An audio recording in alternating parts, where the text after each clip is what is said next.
زبان پہ ایک جملہ آیا، صبح علیہ مصائب النہار، صبح علیہ اکثر نہ علیہ، بابا آپ کے بعد تو مجھ پر وہ مصیبتیں پڑی، پھر روزے روشن میں پڑتی تو شبہائے تاریخ میں بدل جاتے۔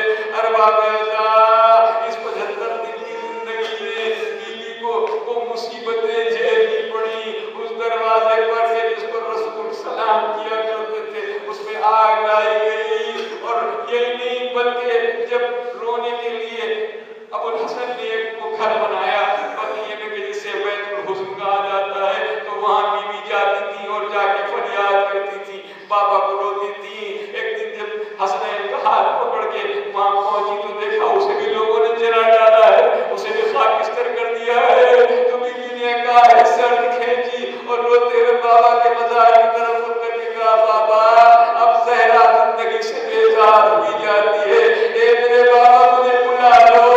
اللہ جانے دل کی کس گہرائی سے آواز آئی تھی کہ ادھر آئی اور آزار بڑھنا شروع ہوا، اتنی بیماریاں دور کھینچا کہ اب اٹھنے بیٹھنے کے لائق نہیں ہے۔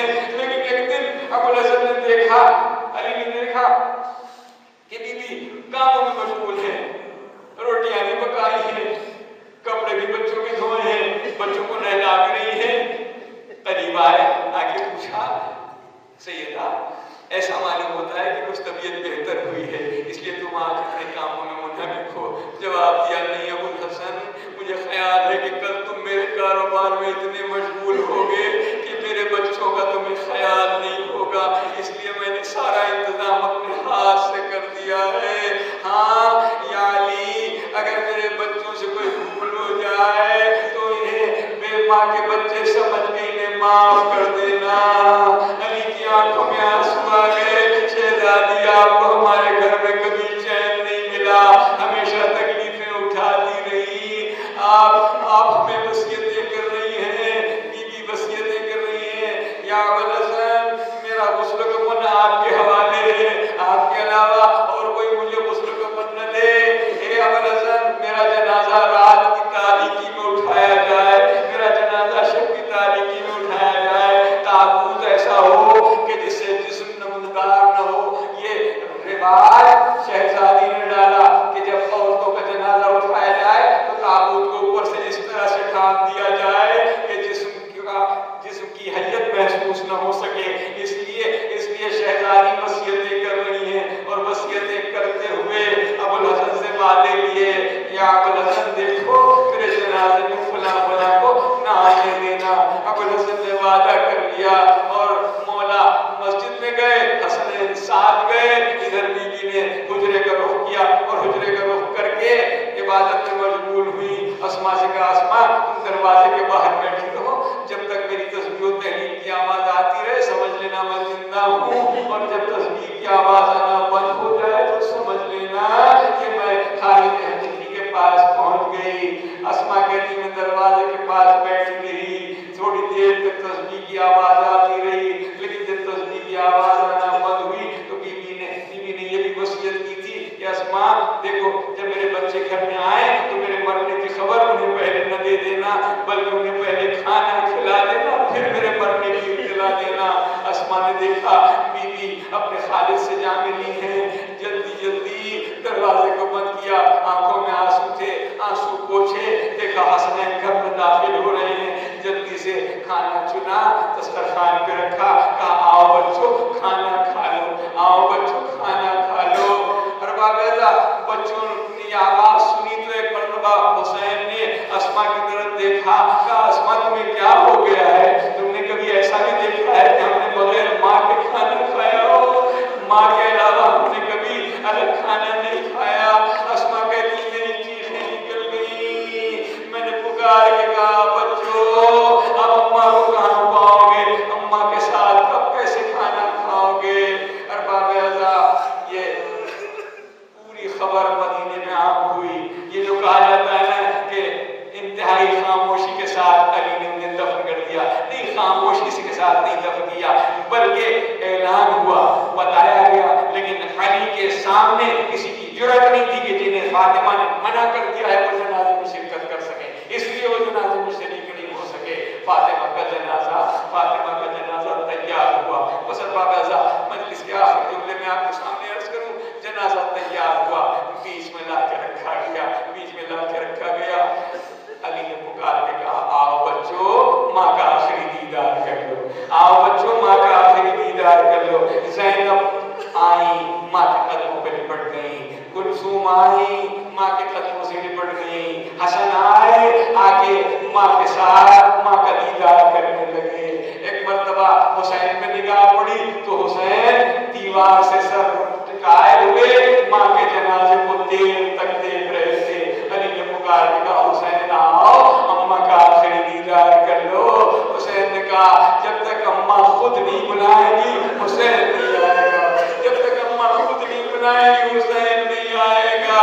روایت بتلاتی ہے کہ بندے کفن ٹوٹ گئے, ہاتھ بلند ہوئے, اے میرے گریا گناہ بیٹے, اے میرے لال جسے رلا رلا کے مارا جائے گا, میری گود میں آ جا.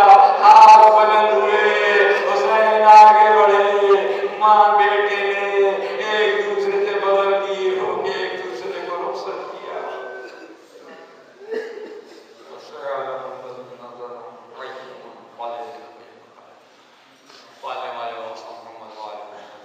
ہمارے اس قلیل کو قبول فرما لے.